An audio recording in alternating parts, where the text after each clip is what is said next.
This is the Late Round Podcast with your host, JJ Zacharisa.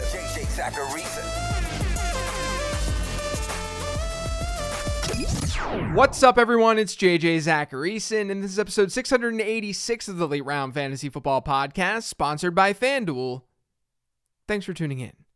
The 2022 NFL season is underway, and FanDuel and GMC are back to bring you the GMC Sierra Mountain Climber Pick'em, a free-to-play contest series that gives you a chance to win a share of $10,000 in FanDuel site credit every Sunday, courtesy of GMC.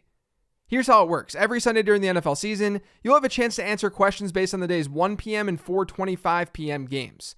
The more questions you answer correctly, the higher up the mountain you'll move. If during any week you answer every question correctly for a perfect score, you'll reach the summit and win your share of $10,000 in site credit.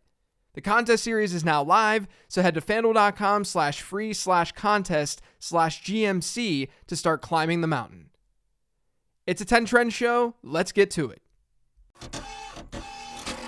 Someone I wish I would have talked about on the 15 transaction show is Josh Jacobs, because I did my rest of season rankings. They're available over on the Late Round Fantasy Football Patreon. And when I do those rankings, I like to then compare them to how other analysts are ranking players.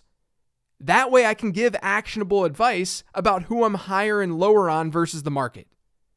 Josh Jacobs was someone who I was higher on by a good bit too. And the reason for that is because over the last 2 weeks, his usage has been awesome, especially last week. But if you look at weeks 1 and 2, Jacobs saw fewer than 3% of Vegas's targets in each one of those games. He was seeing a lot of their running back rushes, but the receiving work was just not there at all. During those 2 games, he ran routes on 40% of Derek Carr's dropbacks. Over the last 2 weeks, those rush share numbers have basically remained the same. Technically, they've gotten a little bit better. But Jacobs has seen target shares of 14% and 20%. Far better than weeks 1 and 2. And when you dig further, his route participation has jumped from 40% to 58%. So he is running more routes in that offense. Right now, he's playing like a true bell cow back. And looking at some rankings across the industry, I don't think that's being recognized. I think it's one of those situations where people with Josh Jacobs, they probably see it. But if you don't have him, you might not have any idea. You might not see this happening. Now, there's definitely some risk here. The Raiders could just say, you know what? We don't want Josh Jacobs in this role. But this is a trend show, and Josh Jacobs has been trending up. He'll be flirting with RB1 status if this continues. And if you want to buy into that chance, I don't think that's a horrible idea given how some people are viewing him right now. So there's an extra transaction for you this week. So over the last 2 weeks, Derrick Henry's ranked 2nd and 8th in weekly PPR scoring, averaging 24.5 PPR points per game. We know Henry is good. We know that he can give us these monster weeks. And it's huge that Tennessee's been a lot better in those games because positive game scripts, they benefit Derrick Henry. Probably more so than any other running back in fantasy football or high-end running back.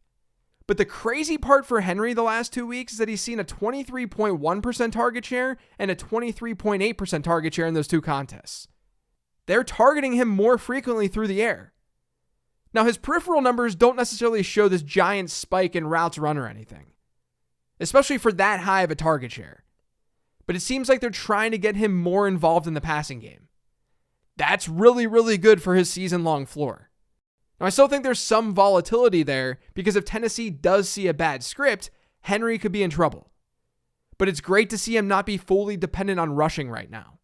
And fortunately for Tennessee, they get beatable games against the Commanders, Colts, and Texans over their next 3 before facing the Chiefs. So Henry should be more than fine during that stretch. Dameon Pierce is the only running back with multiple games this season of seeing 100% of his team's running back rushes. I don't think that's necessarily super surprising given the depth chart, but it's still pretty awesome. What we've needed with Pierce, though, is for him to see looks through the air. In week 4, we started to see that, finally. The Texans targeted Pierce on 17.1% of their targeted throws. He had a 17% target share. That's the highest of his season by a mile. His previous high was 6.5%. And it wasn't fluky. It lined up completely with Pierce running more routes than Rex Burkhead for the first time this season. This is a really good example of why it's important to be patient with rookies. We don't know for sure if this will continue, but rookies generally get more and more work as the season goes on. Pierce is looking great for fantasy purposes. Romeo Doubs ran the most routes for the Packers in week 4, and he tied Allen Lazard with the most snaps played too. He had a 96% snap share. Doubs now has back-to-back games with a 23% target share in an Aaron Rodgers-led offense. Maybe Christian Watson works his way onto the field more, but Doubs is looking like a very legit option moving forward. Trend 5 this week is that the Rams offense is completely miserable. Matthew Stafford is currently QB 28 on the season, and he's QB 33 in points per game when you include all quarterbacks who have at least played one game. The Rams have faced the 4th toughest schedule by adjusted fantasy points allowed so far this year, but even still, the offensive line has been horrible. Stafford's been horrible. The only players from that offense you can reliably play are Cooper Kupp and Tyler Higbee. And speaking of which, Tyler Higbee now has a 25.5% target share on the season. Only Mark Andrews has a higher target share at tight end. Higbee's becoming that safety net for Matthew Stafford, and it reminds me a lot of Dalton Schultz last year in the Cowboys offense. The offensive line is playing so poorly that nothing can develop, so Stafford looks to Higbee, raising that target share number. For now, we have to just assume that continues, especially in these tougher matchups like they saw against San Francisco, because that offensive line is not holding up. The Baltimore Ravens are more pass-heavy this year than I expected. They're 24th in overall pass rate, and they're 13th when in neutral game scripts. And I'm just defining that as when games are within 6 points. They've seen serious regression in the plays run department, though, which was to be expected. They ran an obscene number of plays last year, and that number was bound to regress. But I'd argue it's gotten too far. It's gone too far in the other direction. They're currently 26th in the league in pass attempts as a result. But given their pass rate numbers, I'd expect a slight bump in the coming weeks. We're never going to see a Lamar Jackson team be insanely pass heavy, but it's something to at least keep an eye on right now. Trend 7 is that the Philadelphia Eagles currently have a pass to rush touchdown ratio of just 0.4. They have 14 touchdowns on offense this year, and just 4 of them have come through the air. We should expect a team like Philly to probably skew more towards the run within a statistic like this, but this is a really low number. Since 2011, the lowest ratio that we've seen has been 0.59. That was from the 2016 Buffalo Bills. So the Eagles are way below that.